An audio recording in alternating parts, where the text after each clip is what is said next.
Now I would like to introduce the 2018 Women's Chamber Business Leader of the Year, among many other accolades. Here to cover the economic conditions and outlook for the Pikes Peak region, Dr. Tatiana Bailey of the College of Business and Administration at UCCS.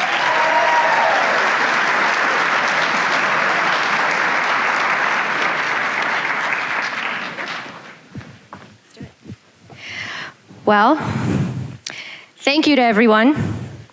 I'm honestly very impressed that we have as many people as we do.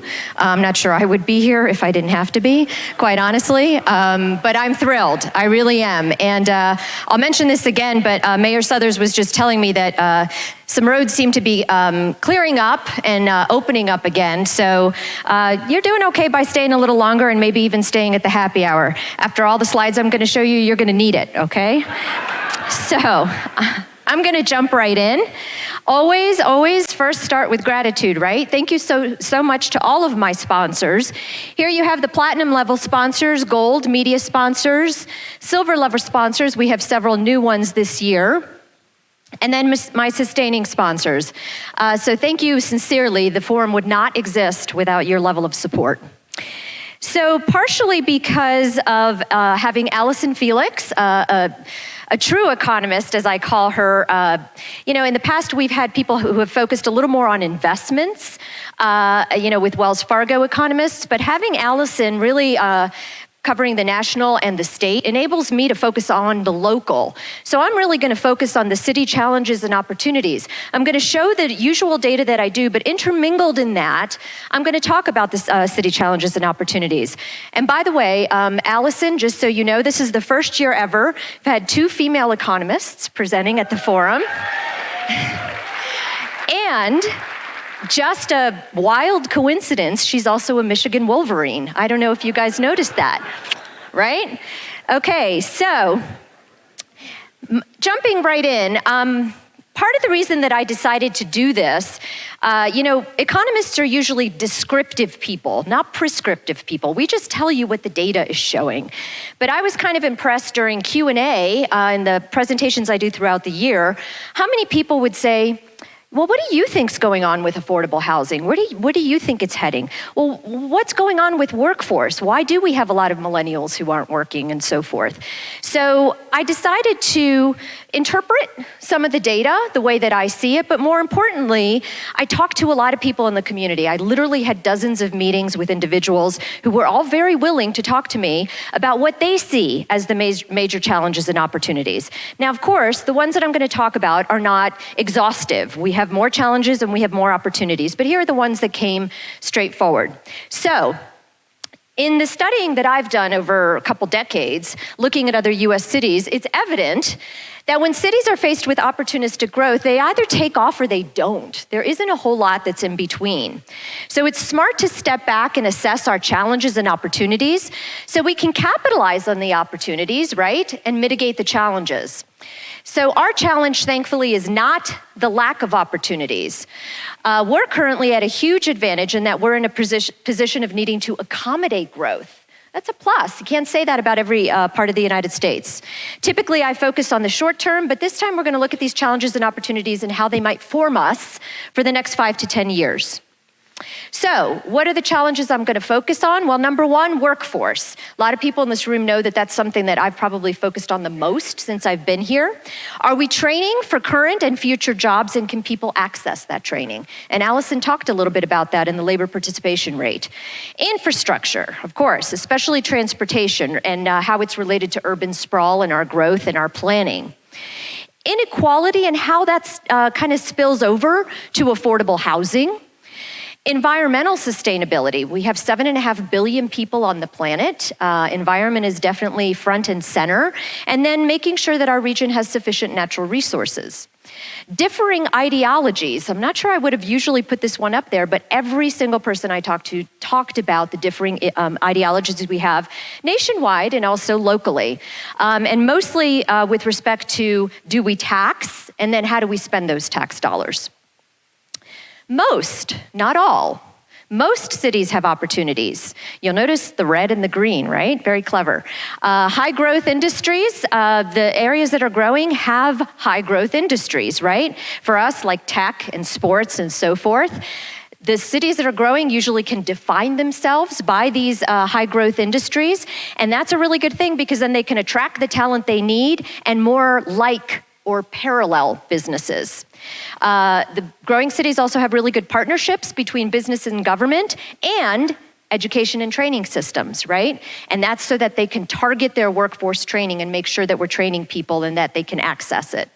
And then, of course, in-migration of people who can work, which Colorado and Colorado Springs has in spades. So we actually have quite a few opportunities here. And if the city is perceived well, more people come. So you get a positive feedback loop there.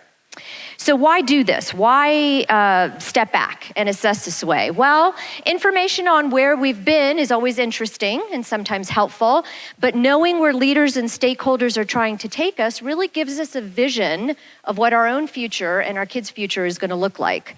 It tells us how our tax dollars are being spent. Helps citizens make informed decisions, especially in terms of voting, and tells us the strategic plans. What are some of these key pivotal organizations doing locally, and what resources and programs are they making available to our populace?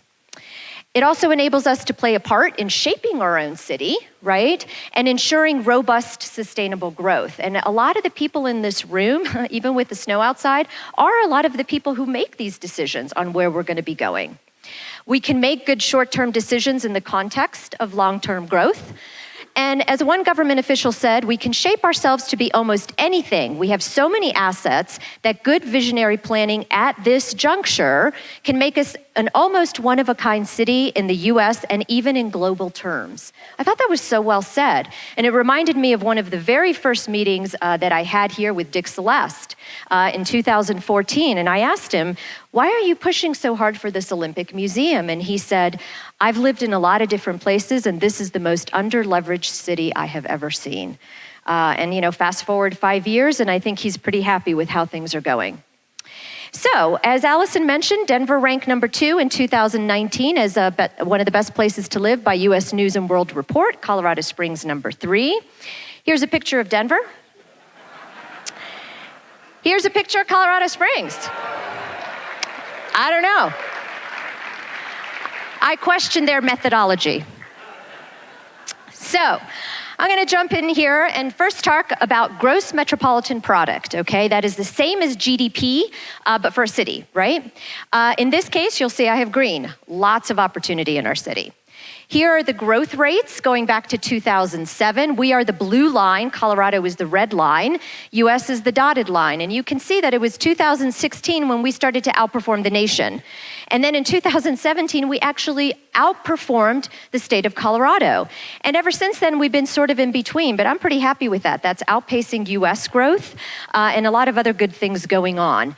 By the way, all of these slides are made available on the website.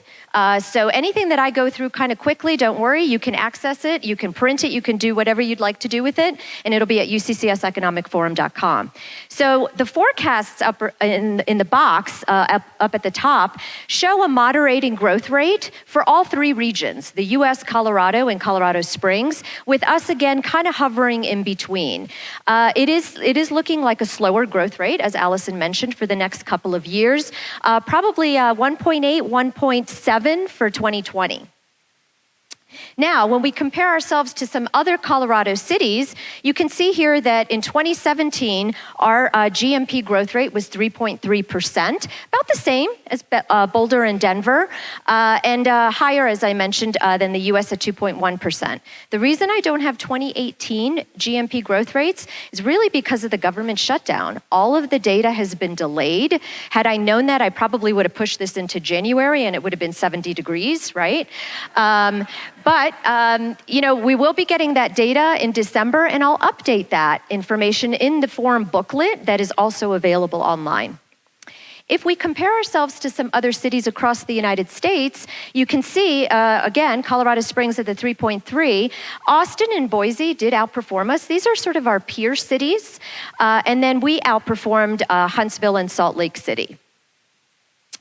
In terms of overall growth for most cities across the United States, we ranked 58th, which is saying something, almost 400 metro areas. We were in the top quartile. In 2016, we ranked 83rd. I mean, to make that jump in such a short period of time, and I'd be willing to bet that when the 2018 numbers come out, we're going to move up higher than the 58th. And then 81% of all metros in the United States did see GMP increases in 2017. And then look at the sectors that grew the most: professional and business services, wholesale and retail trade, finance, insurance and real estate, and natural resources and mining. That professional and business services really shows us as a high skill, high knowledge economy, which is really what the United States is and is becoming even more so in future years. What are the sectors that contribute the most to our growth? Well, you can see number one is finance, insurance, and real estate. That is our number one sector. Professional and business services is pretty much tied for number two. Number three is military, then healthcare, social assistance, and so forth. So you can start to see sort of the picture of what our super sectors are, those key industries that we can define ourselves by. And I'd have to agree with Allison, one of the biggest assets in Colorado, and now increasingly in Colorado Springs, is that we have a diversity of those industries. We're not overly reliant on just one. I always like to sort of validate in another direction. You can see here that going back to 2000, this is how the GMP contribution has changed by industry. Professional and business services used to be about 12%, and now it's about 14.5%. Healthcare and social assistance has also increased, and then military has decreased. Not so much because the military itself has gotten smaller here, but more so because other industries have taken a larger share of GMP. And then I thought this was kind of interesting, looking at how our GMP contribution by sector compares to the US. So if you look at professional and business services, we are the blue bar. There you can see we actually have a larger contribution than the US. So for all those curmudgeons that say all Colorado Springs has our call centers and hospitality jobs, clearly that's not true, right? We are outperforming the nation. We have a much larger sector that is contributed by the military there, you can see, probably tenfold, and then much smaller portion, about half of what the US has in terms of manufacturing contribution. Now, back to one of Allison's, one of the questions that she got, manufacturing is not a big sector in Colorado. In this cycle, that's probably going to help us because, as you know, manufacturing is getting hit harder by the trade wars. Now, what about employment? Well, we have kind of a mixed picture here, opportunities and challenges, mostly opportunities though. Here are unemployment rates in El Paso County, and then other regions, US and Colorado. And you can see the blue line, El Paso County, really low unemployment, continued at 3.2%, not seasonally adjusted, US higher at 3.8%, and Colorado, it's hard to imagine anything lower, 2.7%. And my forecasts are that we'll pretty much stay in that middle range between US and Colorado. Now, this is rather interesting. Allison had something somewhat similar. On the left, you can see the employment growth rate by city in Colorado. August 2018 to August 2019, so year over year, we had a 2.7% increase in job growth, basically, which is knocking it out of the park, because you can see the bottom left, in the US, it was half of that. It was 1.4%. And remember, we're in an expansionary mode. So to be at 2.7% is incredible. And then, of course, the big story there is look who outperformed everyone. Colorado Springs. We're at 3.9% job growth this past year. On the right-hand side, looks like it's a typo, but it's actually a coincidence. The unemployment rate, also 2.7% for Colorado. You can see for the US 3.8, but Colorado Springs was a little bit higher, but I don't mind that so much because it's really because we've had a lot of entrance and re-entrance into the labor force. And I'll talk more about that in a second. So, Allison mentioned a little bit, how many people did we have enter or re-enter the labor force in this past year? 44,000 people in the state of Colorado, unheard of. The number unemployed decreased by 18,500, down 17%. Shows you how tight the labor market is. Total employment grew by almost 63,000. And this is, of course, good because even if the labor market is hard, businesses can still find workers. It's good because it raises our overall productivity, GSP, and it's good because it reduces transfer payments like Medicaid, right, and unemployment insurance. And here you have a picture of what the labor participation rate has been in Colorado going back to 1977. Really, we've been on an upward trend since about 2015, 16. And one of the key things, and I made it green, is the female labor participation rate in Colorado. In the US, it's 57%, and in Colorado, it's almost 63%. And that's particularly good because we all know that women know how to get stuff done, right? So, now, that same phenomenon is true in El Paso County, and even in a little bit higher percentage-wise. El Paso County had an increase in the labor force, August to August, of almost 10,000 people in 1 year, right? Up 2.9%. We had 12,700 more people employed, up that 3.9% that I showed you on that chart, and about 3,000 fewer people unemployed, down almost 20%. So this is a lot of the reason that we have the momentum that we do.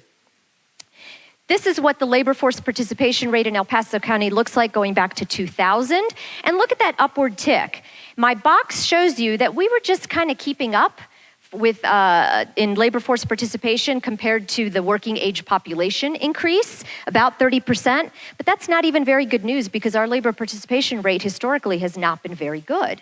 So it was nothing to be proud of. However, if you look at the last 5 years, that's that right part of the previous chart, huge increases, right?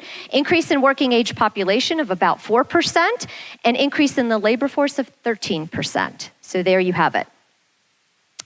Now, I made this red because this is the true challenge. We're getting older. 10,000 people in the US turning 65 every day for the next 20 years. I went back and checked that, because it just seems like such a high number. But there it is. The projections through 2028, the purple bar, for the entire civilian participation rate, the first set of bars, is lower, just because of the demographics. But the troubling thing is, look at the second one. The labor force participation rate for 20 to 24-year-olds is also declining. And college enrollment isn't really going up. So that doesn't really explain it. And this is where I think we have probably one of our biggest challenges, and maybe one of our biggest opportunities in terms of training people for the jobs so that they are participating in the labor force and making it accessible and affordable to them. Now, are we keeping up with the number of jobs that we need to generate in order to match population growth? The short answer is yes. That's the dotted line. We've been doing so since about 2013. Almost 5,600 new jobs gained from 2017 to 2018, and the preliminary data for so far this year is that we're exceeding that a little bit by 5,700. I just changed that dotted bar to 5,600 new jobs that we need in this region per year in order to match population growth and keep our unemployment rate low. So thankfully, we're keeping that. Look at the previous years, though. Really not doing as well. So I got creative and I made a bar chart on that. And this is incredible. How times have changed. The average number of new jobs in El Paso County from 2001 to 2008, 900. And look at how many from 2011 to 2018, 5,500. And notice I pulled out the outliers of the recession years, right? Because we really were hit 2009 to 2010, more or less. So there you have really what's happened here in the last few years. Now, what about the types of jobs? Well, these are the top 10 job postings that we get from the Pikes Peak Workforce Center. And here you can see they're almost pretty much the same. Registered nurse, 3 are software engineering or systems managers type jobs. We also have some retail jobs, managers, and look at number 9, truck drivers. We have a real mix, don't we, here, which is probably a good thing. And then the market salaries and the number of job postings are there. As of September, we had 16,000 open positions in Colorado Springs. Now, I have to tell you some bad news too, right? Because I'm an economist. So challenges here, we have a chronic shortage of some key occupations, and there I just showed them to you. Part of the challenge is we're competing for a lot of high-skilled talent with cities that are not below average in wages, and I'll show you that in just a minute. Now, with the rapid technological change, automation, and so forth, the question is K-12 and higher ed really keeping up with how quickly we need to pivot our training? I think the short answer to that is no, because everything has happened so quickly, correct? Then the job demand with the Colorado Department of Labor and Employment and Demographer's Office, we looked at this, and we're going to have a job demand of about 6,800, 6,900 new jobs that are going to be generated in our area every year from 2020 to 2025. That's pretty healthy demand. But doing the math, we'll only be supplying about 5,600 workers. That's the bad news in all of this. We're doing great, but we're going to have some pretty chronic labor shortages. Even with a downturn, even if our unemployment rate goes up for a year, overall the picture is going to be a major labor shortage in our region. Now, here's what I was talking about with the wages. I always show this, so I think a lot of you probably are familiar. The US and Colorado both have higher average pay for private jobs in the United States. We are 17% below the state of Colorado for average pay and 14% below the US. Clearly that's not going to bode well for us as we continue to compete for talent. The troubling thing for me too is that if you trend back to 2001, we're the blue line, we're not making any gains here. The chasm has actually grown a little bit bigger. Now, to be fair, I think there are some structural reasons why we have lower wages here. One, a lot of retired military who have pensions and benefits, and they're probably willing to work for less. We have a lot of military spouses who have breaks in their career. They also tend to be younger. We have a legacy of lower wages. We didn't do very well for decades here, quite honestly, and wages are sticky.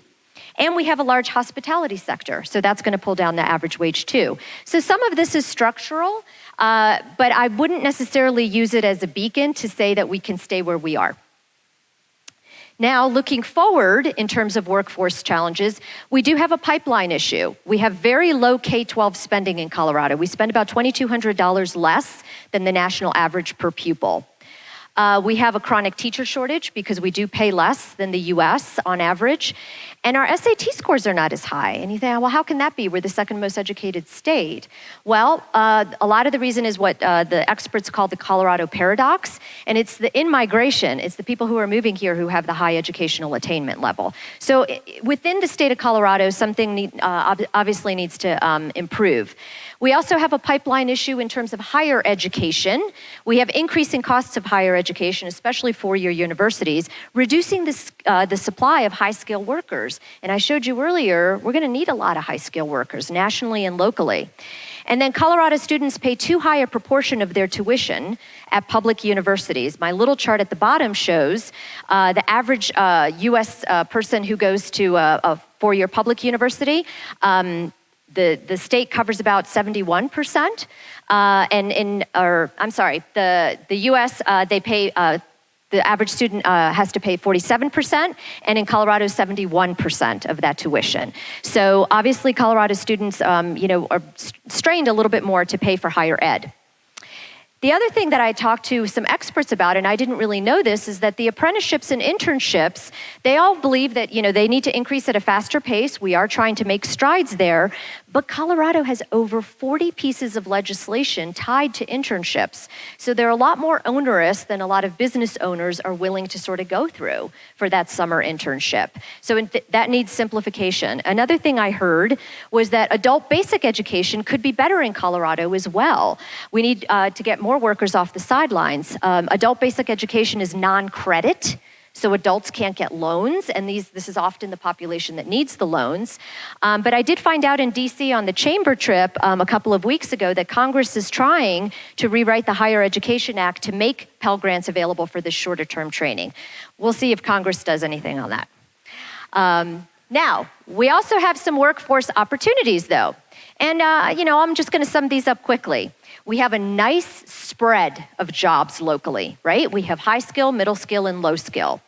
For high skill, We still have a lot of very educated people moving here. For middle school, we have some great programs locally. For instance, Pikes Peak Community College just opened its new simulated healthcare training facility. We have careers in construction, so some good momentum going there. And for Colorado, and Allison mentioned this briefly, for the lower scale workers, we have a higher minimum wage. And I know that's not necessarily popular with everyone, but it's probably part of the reason we have pulled in a lot of workers from the sidelines nationally and locally. And then, of course, we have a younger demographic, and that helps us too. Now, a couple of other things that I'll briefly mention in terms of opportunities. UCCS has almost a $3 million state appropriation towards cyber education, obviously a high growth area. UCCS and PPCC have a deferred enrollment partnership to help a seamless transition from community college to 4-year. That's also very exciting and important. And we have concurrent enrollment in K-12 really ramping up. So a lot of high school juniors and seniors who can get college credit. And then another one that I learned about is philanthropic funding for Harrison School District here locally. Any graduate of Harrison School District can go to Pikes Peak Community College for free, which is pretty impressive. I think that is really impressive. The state of Tennessee has something similar. Ann Arbor, Michigan has absolutely free community college through a bond initiative. The ROI, the return on investment for that has been proven to be very high for the studies that have been done. And then I really would like to mention Pikes Peak Workforce Center as well. They placed 15,000 people in jobs last year, and 1 in 4 of those were veterans. So that's another huge asset to our community. Okay, and then the other thing that I'll mention in terms of opportunities are these enterprise zones that we have through El Paso County, where there are credits on Colorado income tax for economic development initiatives, and of course that spurs more job growth as well. And then also a transition to work program for formerly incarcerated people. And then of course all of this dovetails really nicely with the opportunity zones that we have in our region. So this is also, these are all huge assets for us as well. And then, lastly, I'll mention the Workforce Asset Map, the online platform that I've talked about last year and I've been talking about for the last couple of years in development with a few other community people.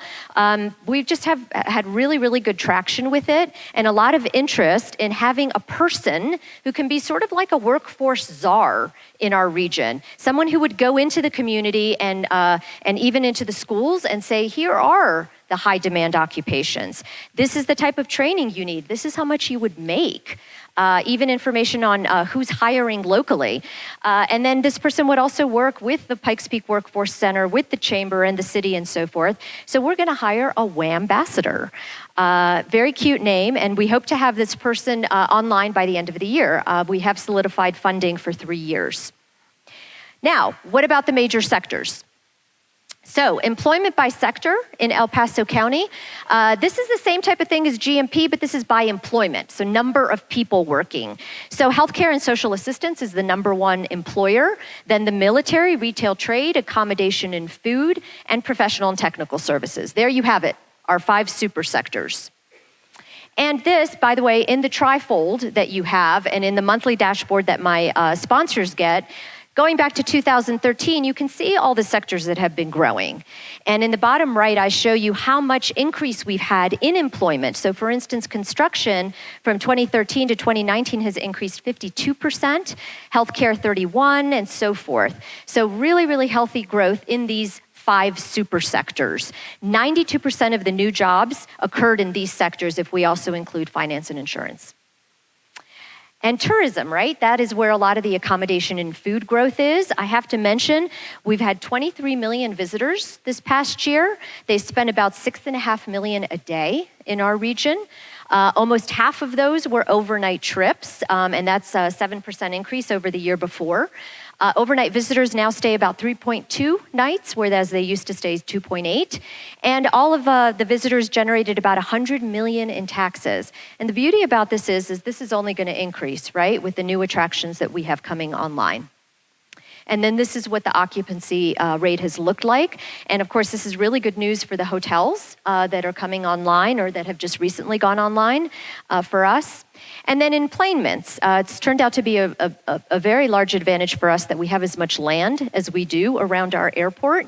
It is true that we've had about a 4% decline, and the airport officials say that's probably about right for this year, an overall 4% decline, but then about up 5% in the next year because of all the new projects coming online. And then just looking forward, those super sectors are the same ones that the Colorado Department of Labor and Employment says will be the ones that have the highest job growth for us between now and 2028, okay? So we have several high growth sectors with continued momentum. Now, what about demographics? By and large, an opportunity, mostly because of the quality of the people who are here and the high level of education of the people who migrate in. But we also have some significant growth challenges, and that's more quantity, just the sheer number of people coming. So here, this is where the population is changing, where people are migrating the most in the United States. West Coast, Colorado really stands out there, Texas, Florida, and so forth. Most of our growth is in migration, the red part of the bar. And as Allison mentioned, Denver will be surpassed by El Paso County in terms of population by 2022. That is not the MSA, it's just the county, Denver County versus El Paso County, but still significant growth. I always show this, we're one of the 5 counties projected to have the most growth, 400,000 additional people by 2050. And here you can see that our population in El Paso County has increased by 108%, will be increasing between 2000 and 2050. And just to compare for the US, that's versus a 33% increase in population in the US during that same time frame. And we are projected by 2050 to have 1.1 million people. And we're young. US median age is 38, Colorado is almost 37, we're 34.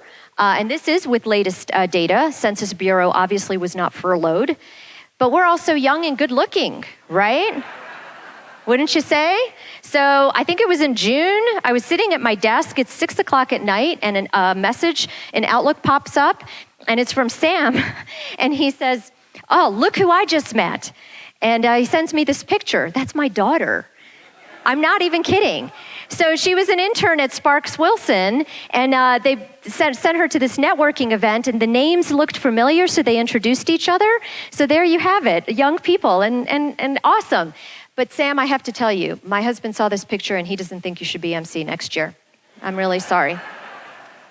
Sorry, just kidding. Okay, so what about our population projections? Well, in the US, we know, you can see the orange line here, 65 to 100 is by far the largest increase, right?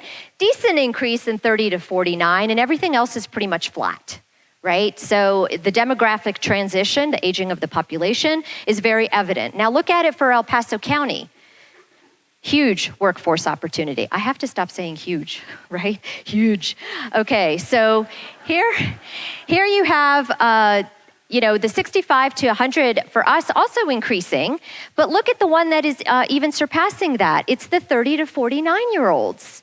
This is a prime working ages. Nice increases in children, 0 to 17, and then the 2 bottom lines, 18 to 24 and 25 to 29. This is probably our greatest comparative advantage, quite honestly, when you look at comparing us to a lot of other regions in the United States. We did have almost 30,000 new millennials here since 2010, and we did have the largest percentage increase in this population in the United States. We also have a lot of veterans, which is another asset for our region. Much higher percentage than both Colorado and the US. We have about 82,000 veterans here.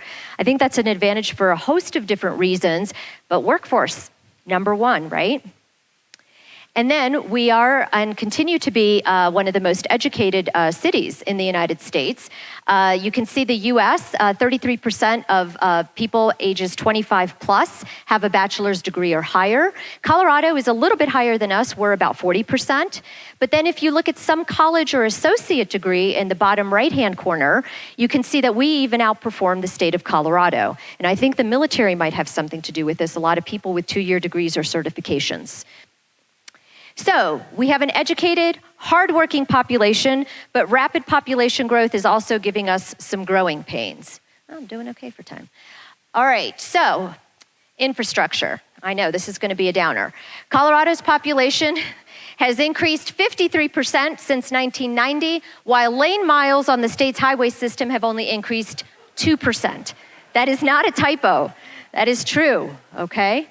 Oh, this thing's sensitive. Okay, CDOT has an annual budget of about $1.4 billion, slightly larger than Utah's, but Colorado has about 7,000 more highway lane miles and about 2.4 million more residents. And we do compare ourselves a lot to Utah for a host of different reasons that are all valid. Utah helps fund their transportation with sales tax, which we do not do. Colorado state sales tax is the 12th lowest in the country and hasn't been raised since George Sr., 1991. Highway speed trail is being talked about more. It would cost somewhere between 11 and 32 billion. That's quite the range, depending on the route and the type of train used. We have a lot of challenges with topography. That's part of the reason that it's so difficult to pinpoint exactly how much it's going to cost. The Highway Trust insolvency will result in about a $1 billion annual funding gap for the state every year for the next 25 years. Okay, and then as far as our region, we have about a net of negative 11,000 net commuters. So we have literally tens of thousands coming in, tens of thousands going out. The net is we lose about 11,000. By the way, in about 3 years, that's going to be almost down to zero because we have more and more people now working in El Paso County. The other challenge for us, of course, is because of tourism, our infrastructure gets a lot of additional wear and tear. That's a reality. And I did find out through PPACG that El Paso County has a higher rate of serious and fatal crashes than we do statewide. So we definitely pay for it in that way as well.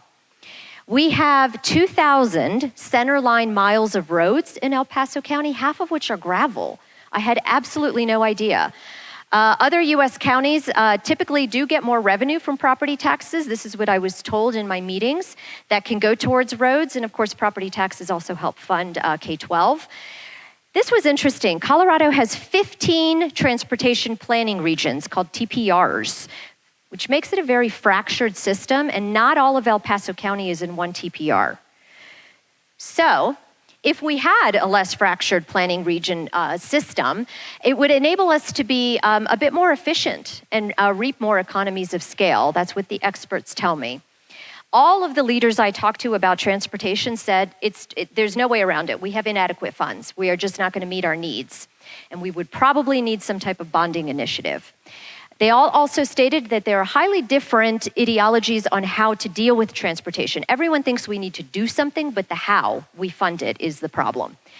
And then a lot of people also mentioned we need better awareness about how the money is spent in transportation. So, of course, Tatiana made a bar chart or a pie chart. So, transportation needs from now until 2045. Most transportation dollars go to the red part, which is just maintenance and operations. The blue part is our project needs, but these are not new lofty things. These are things like adding a turning lane and so forth. Snow removal and topography are also very costly, unfortunately. And then the recession really hurt us because a lot of the maintenance that would have happened during the recession was deferred. And of course, deferred maintenance is a lot more expensive than staying on top of things. I mean, it's just like weight maintenance, right? It's a lot easier to hold your weight than to lose 10 pounds, right? Now, if we look at how much of a funding shortfall we're going to have, we are expected to only cover about 57% of our needs from now through 2045. So really, 43% is just simply unfunded at this point. And then there's the gap, right? $350 million project with some additional funding. It's slated for completion by 2022. But one city leader said something interesting to me. We need to stop patting ourselves on the back for adding one lane to I-25. I think that was very well said. And the more I studied this, the more I really agreed with that statement. And believe it or not, we have some opportunities in transportation too, right? The glass is not always all empty. We have some local support for funding transportation here, right? 2C, that was a big step. Our region is trying to have fewer lane miles added. They're very cognizant of that. They want to properly maintain what we have without adding new roads unless absolutely necessary. Everyone stated we have very good collaboration with Denver, which is increasingly important. There's a good possibility that we'll be able to connect to the Southwest Chief, the railroad, which is about 2,300 miles through the Midwest and Southwest. It's pretty definitely going to La Junta and maybe to Pueblo. There is now a feasibility study being done for the Front Range passenger train from Pueblo to Fort Collins. I wasn't here, but I've heard that this has been studied before. It's never happened, but there's more optimism about it, I think, this time around because of the sheer number of people, population growth, but also because of the younger demographic. Younger people really, really like having multi-modal transportation options. We also have a transportation impact fee, which helps share the cost of development in El Paso County between government and private developers, so pretty good collaboration there. And here's my economics input here. This is really good timing for forward-thinking infrastructure investment. Why? Because monetary policy has a limit. And if we do indeed hit a downturn, infrastructure spending locally and even nationwide is a really good way to give some stimulus to the economy when we need it most. Now, another challenge related to population growth, sustainable resources. So, generally speaking, we do have good environmental metrics here locally. The right-hand side shows various metrics. This is, by the way, in the annual report that's online. And you can see that our blue line is well below the US standard in everything except ozone. So generally speaking, we're doing pretty well. However, of course, with our population growth continuing and more tourism traffic, we're probably going to start, creeping up in some of these negative metrics. Also, a lot of the high growth industries that we have in the United States and locally are very energy intensive. For instance, data centers. People don't realize it takes in a tremendous amount of energy. So that's another drain on our resources. And then also, I learned that, we have a lot of old infrastructure, especially downtown, and that's not only costly to maintain, but it's also not very energy efficient. Now, the good news is we have enough water for at least the next 30 years, but it was stressed to me in my conversations that's with conservation efforts. So those are building in some assumptions in terms of conservation. El Paso County does a very good job with testing our water, about 12,000 water samples in real time, 400 tests per month. And we also, the same committee also looks at the implications of land use and infrastructure planning. So they're very in terms of thinking what do we need for these resources and can we sustain it over time? It is an advantage that we have one entity that manages all four utilities because we can have efficiencies in billing and operations and planning.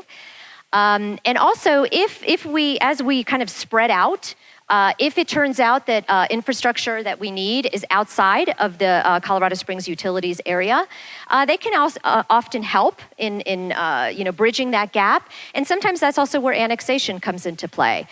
So there's a lot of regionalism emerging from that. And then the developers often pay for the new infrastructure, but Colorado Springs Utilities works with them to help keep it affordable. So there's good collaboration in that regard. CSU says that they definitely see a lot more regionalism coming as our city grows and matures. They see a huge amount of opportunity in alternative energy sources, especially as solar and wind have come down in price. If anything, they mentioned that it's a moving target. Things are becoming so much more energy and cost efficient with alternative energy that it's hard to say what should we target moving forward. The goal in the past was to be 20% renewables by 2020, but that's being re-examined. And also, we're a smart city, which gleans energy efficiencies using the latest technology and reducing our carbon footprint. So some good things there. Now, housing. Emerging challenges, I would say. We do know we've had price increases in single-family homes that have been beating the national for quite a while now. The little stars that I have up there are the forecasts, but you can see that is a little bit of moderation there by the time we get to the end of 2020. In Q2 of this year, our median home price was $326,000, only up 0.8%. And this is after double digits for a couple of years. And I think that's actually a really good thing. The median home price in the US was almost $280,000. So we are now 16, almost 17% higher in median home price than the US. And when I moved here, we were lower than the median price. 1.3 month supply in September for existing. And then days on market, about 26. So as Allison mentioned, still a very tight real estate market. And here you have days on market. You can see historically how low it is. And that's, of course, a function of also how low the supply is of homes. Here are my forecasts with a lot of good input from the community for average and median price. So for this year and for next, roughly price increases of 3.5% to 4.5%. And this is much better in my estimation than the double digits. And this is also very similar to what is forecasted for the US. Home sales, pretty much flat, if anything declining a little bit because of the decrease in supply, but also we're starting to see consumers be a little bit more concerned about especially large ticket items. And we're also heading into a national election, and usually home selling goes down during that time. Okay, and then as far as price ranges, most of the houses sold in the United States sell between $100,000 and $500,000. And it's interesting that in El Paso County, most of our houses sell in the $250,000 to $500,000 range. And that's probably also a function of being a bit more expensive than the US. Denver's median home price was $471,000 in Q2. Boulder's was $625,000. Boulder is the 6th most expensive city for median home price. Denver is 11th, and Colorado Springs is 26th, and this is out of almost 200 MSAs. Now, this is what I sort of was alluding to earlier. This shows us the annual appreciation Q2 of 2018 to 2019. And you can see that the 4 regions that are either flat or declining in price were the ones that I think were overvalued previously. I would rather see this happen than a bubble during a recession or even triggering a recession. And you can see the associated prices there. Now, this is an important one, the Housing Opportunity Index. So if we're going to have a conversation about affordable housing, we want to look at this. This tells us what percentage of people who earn the median wage in our region, in Colorado Springs or in Colorado, can actually afford the median priced home. Well, in the US, that's 61.4%. We are a little bit higher than that at 66.8%. So I think if we're having the affordable housing conversation locally, we're doing it potentially in time before we start getting really low. Look at San Francisco, 7% of people can actually afford to live in the broom closet that they live in, right? Okay, home building. Just a couple of slides here. We've had really high levels of construction over the last 3 years. 2016, we had a 20% increase and so forth, you can see up here. And the US comparable rates were really much, much lower. With input from local experts, I'm actually saying that single family housing is going to be down a little bit this year by the time all the numbers are in. That's also trending, what we've done up until now this year. And then 2020 about flat. And you can see the US is about flat as well. And I believe Allison said something to that effect too. And yes, to reiterate what she said, construction costs are high. And in our case also, available land is low. Vacant developed land. And then here, that bar, again, that dotted line are the healthy number of permits for our region, taking in the number of new households that we have. It's about 5,800. I just recalculated that a little bit higher than I had it before. And you can see in the early 2000s, we did significantly overbuild, and the thresholds should have been a lot lower then because we had lower population. And now we're just slightly underbuilding, but I would honestly rather that than overbuilding. We want to be close to the equilibrium though, because then you don't have so much upward pressure on prices. Now, someone showed this slide when I presented with him a few years ago. He did actually point out, it's a really good point here, there seems to be a correlation between the height of the chair of the Federal Reserve and the interest rate, right? Weren't they really low? Janet Yellen, and now we have Powell. And look at Powell, they went up. So if you want interest rates to be really low, You should nominate me to be the next Federal Reserve Chair, okay? Rock bottom rates guaranteed for years to come. Okay, what about the rental market? Okay, so apartment leasing in Colorado Springs. In Q2, the average rent was about $1,200. The average rent for newer units was even higher at $1,500. We've had a lot of construction and multifamily housing as well. 1,100 new units in 2018 and 1,500 in 2017. And my forecasts for this year and for next are to be at roughly that 1,500 mark.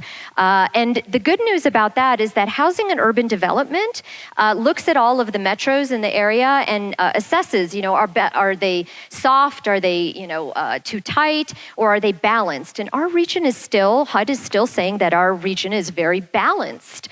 So this level of construction is probably sustainable. But, $1,200, $1,500 a month is still an affordability issue. Why? Because of the high demand through our population growth, that's obvious. But also because a lot of new product is geared towards higher income renters. This is not an issue just in Colorado Springs. This is a nationwide issue, especially when you have good economic times. What are builders going to build? Something that's going to give them a little bit higher margin, right? So that's where a lot of the affordability issue is also starting to give us some problem. And then this is just a graph to show the red bars, what's happened to lease rates, apartment lease rates, and then the vacancy rate in the blue line. Now, another thing that we look at is what percentage of monthly income are renters spending on their apartments. The threshold is really they shouldn't be spending more than about 30%. And you can see that Colorado Springs, especially in 2017, we had a big jump. Remember, it's not that long ago that the rents here used to be about $700 a month, even when I first got here. So we have about 53% of renters spending 30% or more of their monthly income on rent. Too high. We are still cheaper than Denver. Denver is about $1,500, Colorado Springs to the $1,200, but that chasm is not as big as it used to be even just about a year and a half ago. And vacancy rates still low in that area, so the apartment owners can pretty much get what they are asking for. Now, this affordable housing thing is definitely an issue. We will continue to have a lot of population growth, and that's going to continue to exert upward pressure on prices. Space Command, if it is permanently housed here, is going to add roughly an additional 1,500 jobs. Those are direct jobs. That's not even the indirect, the business to business and so forth. That'll probably result from that. These are high skill. It'll probably keep the demand for $500,000 homes and up high. That's good, but builders will naturally gravitate towards building that higher end product, right? For the reasons I stated earlier. On another note, for downtown, city leaders say zoning is probably going to have to change downtown to really accommodate the menu of affordable housing options that we need in order to accommodate that population growth downtown. Everyone I talked to said we will not build ourselves out of the affordable housing problem. We need an all of the above approach. Tiny homes, tax credits, higher local wages, zoning, rezoning, and so forth. Now, we do have the opportunities. As I mentioned, we're not that expensive yet, as evidenced by the Housing Opportunity Index. Some local builders are studying and now beginning projects on lower cost starter homes. I think that's great. Shows they care about the community and about the affordable housing issue. I think it also shows that they're astute in terms of spreading their own risk. If we are headed into a downturn, which we probably are, this is widening the menu of product that they have out there. And it increases their overall market share. So it's really a win for them as well. And then a couple people also mentioned to me that we're sort of known as still being friendly to developers here. We're not like Boulder. I'm sorry, President Kennedy. But we don't have sort of the NIMBY, not in my backyard issues, or the banana issues. Build absolutely nothing anywhere near anything. You hadn't heard that, huh? Okay. So Another really exciting thing that we have is that I didn't know about is that the county has really good programs out there. They have this Turnkey Plus program, which is to help people with down payment. This program has helped about 2,400 home buyers. They've also, the county has also assisted in the development of multifamily housing, senior housing, emergency rent, and so forth. So I think that really speaks to the commitment on our community's level as well. The Colorado Springs Housing Authority has about 2,000 units that are tied to tax credits. That's a significant number. They also told me that philanthropy has stepped in, meeting about 20% of need for low-income housing. The city works hard to reduce or remove barriers to affordable housing construction, and they work very closely with utilities. And utilities actually made a point of saying how good the relationship is, that it's a forward-thinking relationship. So we're having the affordable housing discussion while we're still relatively affordable, and we can affect change in time. That's my takeaway. And then just a couple of slides on commercial real estate. No surprise with all this growth. Vacancy rates are quite low, continue to go lower. And of course, rents are increasing, really in all categories now. This is an advantage. This is an opportunity because look at the difference in the bottom line for retail, office, and medical office space, how much cheaper we are than Denver. And I think that's worked to our advantage, and it would be great if we could keep that because it'll continue to be an advantage. And in this case, an economic slowdown may not be a bad thing because if it really helps us keep affordable housing out there and also keeps commercial real estate from getting too expensive, we'll continue to reap some of the benefits of being less expensive than our neighbors to the north. And then ideologies. I don't think I normally would have touched this one with a 10-foot pole, but everyone I talked to talked about this. So I'm just going to recant some of the things that I heard. We're geographically and politically in Colorado Springs very spread out, makes consensus difficult, and it spills over to issues like Tabor and how to reconcile our funding shortfalls, especially in tandem with our high growth rate. Upkeep alone is very expensive. For example, one new fire truck is about $1 million. So, just kind of keeping up with what we have is very expensive. One person said to me, they believe it's an advantage that Colorado says that we have to ask our voters for tax increases. But are people always aware of what the return on investment is for those tax increases? City and county officials say fully capitalizing on regionalism will be the next step for us as a maturing and growing city. This is what the general fund budget looked like for our city in 2018. You can see that by far the largest part of the pie were salaries, benefits, and pensions, and those are fixed costs. So if there's a Tabor refund, that can't be touched, right? So it usually comes out of other areas. And then another thing that I found pretty surprising, city officials told me this past round of budget discussions were the toughest they've ever had. And as an economist, I'm stepping back and going, and these are good economic times. So there's a bit of a disconnect in my mind. Many state that our biggest challenge is our reluctance to change. And to be fair, I don't think that that's necessarily rare. I think it's a natural growing pain of being a large city. Another thing I heard is that often a very vocal minority ends up directing the outcomes at the expense of sustainable and inclusive growth. We need to do a better job then at engaging the various groups around the city. And then someone also said you do not have to live, work, or even visit downtown to recognize that it's a vital part of being a vibrant city. There we go. And, I found out we have about 2,000 people living downtown now. There's no way we could ever accommodate all of those people with cars. So that's one example of how multimodal transportation is going to be a must.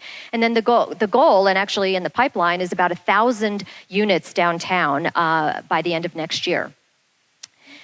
In terms of real estate taxation, we are one of the lowest in the United States. I would encourage you with this link at the bottom here. There's a nonpartisan group called Building a Better Colorado that went around the state and surveyed people on a host of different issues, education, taxation, and so forth. And the results are it's in this report. And this survey shows 87% of Coloradans have some degree of opposition, and 78% have a strong opposition to maintaining the status quo with Tabor. So that's something to think about. Maybe not even necessarily getting rid of it, but just don't like the way it's working now. On average, in the US, American households spend about $2,300 on property taxes, and in Colorado, we spend about $1,500. Special districts have clearly been created in order to meet a lot of the funding shortfalls. And then for the state of Colorado, you can see the little tiny part of the pie up there, that's purple, I think, is for transportation. And a larger part of the pie is for the Tabor refund. And then you can see the other portions of the pie. Now, I think it's an opportunity. The collaboration is really high. Residents are proud and excited about our future, and that spills over to both business and consumer confidence. The top chart shows almost 70% of businesses locally expect revenue to increase in the next year. And the bottom little chart shows that we have a higher percentage of people in Colorado Springs who are optimistic about the next 12 months. So we can capitalize on that positive momentum. So here are my parting thoughts, humble. Workforce. Focus on informing our youth about the high demand occupations and target the associated training. That's something I think we can do locally. Focus on training, education, affordability, and sometimes that might mean looking at local options and not just looking to the state or the nation if they're not moving quickly enough. Examine K-12 funding, and a lot of that is how we vote. That's how we can sometimes impact it, or special bond initiatives. Infrastructure, it's going to be a big one, determining if people will continue to move here. Things have to be multimodal. There's no getting around that. So look at the return on investment of various proposals.